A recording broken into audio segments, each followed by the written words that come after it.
देखिए, गठबंधन धर्म का पालन करना किसी भी राजनीतिक संगठन के लिए बड़ा महत्वपूर्ण होता है। मैं बहुत स्पष्ट यह मानता हूं कि गठबंधन दो भाइयों के बीच का वह पारस्परिक समायोजन है जिसमें दोनों ही एक दूसरे के हितों का ख्याल रखते हैं। झारखंड मुक्ति मोर्चा ने 2015 के चुनाव में अपने सहयोगी दल राष्ट्रीय जनता दल की मदद करने के उद्देश्य से भी प्रयास किया। 2020 में राष्ट्रीय जनता दल और कांग्रेस के गठबंधन ने 3 सीटों का आश्वासन हम लोगों को दिया था, जो आखिरी समय में वह 3 सीटें इन लोगों ने राष्ट्रीय जनता दल, कांग्रेस और जदयू ने एक एक करके बांट ली और झारखंड मुक्ति मोर्चा को धोखा मिला। हम अपनी बात अगर कहते हैं तो हमने बताया कि 2015 के चुनाव में भी हमने राजद को मदद की थी। 2019 के चुनाव में भी राजद हमारे गठबंधन का पार्ट था। 2019 के चुनाव में राजद का एकमात्र विधायक सत्यानंद भोक्ता जीते थे, जिसको गठबंधन धर्म का पालन करते हुए हेमंत सोरेन जी ने 5 वर्षों तक मंत्री बनाकर रखा। 2019 के चुनाव के बाद 2024 का चुनाव आया। 2024 के चुनाव में गठबंधन धर्म का पालन करने के लिए झारखंड मुक्ति मोर्चा ने कांग्रेस, राजद और वाम दलों को समायोजित किया। चुनाव के परिणामों के बाद सरकार बनाने की बारी आई तो 4 सीटें होने के बाद भी राजद को हम लोगों ने एक बर्थ दी, जो कि हमारे एक मंत्री हैं। मैं ये बातें तमाम इसलिए आपको दोहरा रहा हूं कि झारखंड मुक्ति मोर्चा ने बड़ी सदाशयता के साथ गठबंधन धर्म का पालन किया। इसके बदले बिहार की राजनीति में 2025 में जो धोखा हम लोगों को मिला है, ये निश्चित रूप से झारखंडी भावना को आहत करने वाला है। और मैं आपके सामने बड़े स्पष्ट रूप से यह कहता हूं कि झारखंडी चेतना को दिया हुआ धोखा झारखंड की मानसिकता और झारखंड के लोग नहीं भूलते हैं।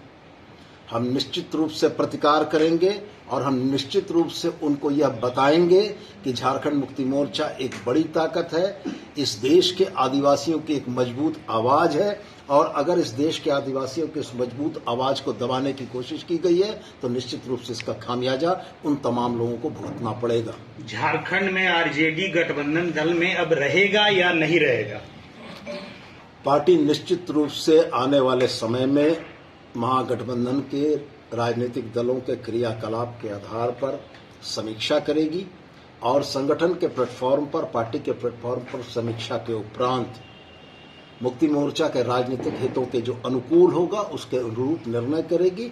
और ये निश्चित रूप से मुक्ति मोर्चा के राजनीतिक हितों के साथ साथ झारखंडी हितों के भी अनुकूल होगा। बिहार में क्या रोल रहेगा अब बिहार के चुनाव में? बिहार के चुनाव में झारखंड मुक्ति मोर्चा किसी भी तरीके से सक्रिय राजनीति में नहीं है। हम वहां के किसी भी राजनीतिक कार्यक्रमों में भागीदार नहीं हैं। क्या आरजेडी और कांग्रेस को सबक सिखाया जाएगा बिहार के चुनाव में? मैं यह स्पष्ट मानता हूं कि अगर सक्रिय भागीदारी मेरी नहीं है तो वैसी स्थिति में झारखंड मुक्ति मोर्चा को चाहने वाले और जिस तबके का प्रतिनिधित्व झारखंड मुक्ति मोर्चा करता है, वह मतदाता भी इस बात को बड़ी गंभीरता से देख रहे हैं कि किस तरीके का राजनीतिक छल का शिकार झारखंड मुक्ति मोर्चा को बनाया गया। इसका जवाब वहां की जनता देगी। और मैं पुनः दोहराकर आपसे यह कहता हूं कि पार्टी संगठन की तरफ से माननीय मुख्यमंत्री के निर्देश पर 7 तारीख को यानी 7 अक्टूबर को मैं पटना गया था अपने सहयोगी विनोद पांडे जी के साथ।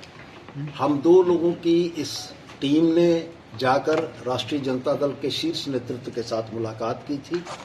उस शीर्ष नेतृत्व के साथ 1 घंटे से ज्यादा चली हुई वार्ता में बड़े सौहार्दपूर्ण तरीके से इन बातों का एक सहमति बनी थी कि झारखंड मुक्ति मोर्चा इंडिया गठबंधन का पार्ट है और झारखंड मुक्ति मोर्चा को समायोजित करने में कहीं से कोई कमी नहीं होगी।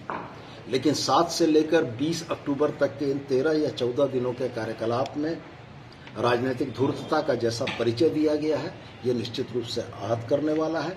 और हम इस बात को भी कतई नहीं भूले हैं कि राहुल गांधी जी, तेजस्वी जी की इस यात्रा के समापन में मनुहार और इसरार करके हेमंत सोरेन जी को बुलाया गया था और हेमंत सोरेन जी इंडिया गठबंधन के पार्ट होने के वजह से वहां गए थे। और अगर अभी बदले हुए क्रम में, बदली हुई परिस्थितियों में इस तरीके का बर्ताव हुआ है तो निश्चित रूप से इसका फलाफल उन तमाम ताकतों को भी भुगतना पड़ेगा जिन लोगों ने झारखंड मुक्ति मोर्चा के आत्मसम्मान को आहत किया है। बातचीत में आखिर ब्रेक कहाँ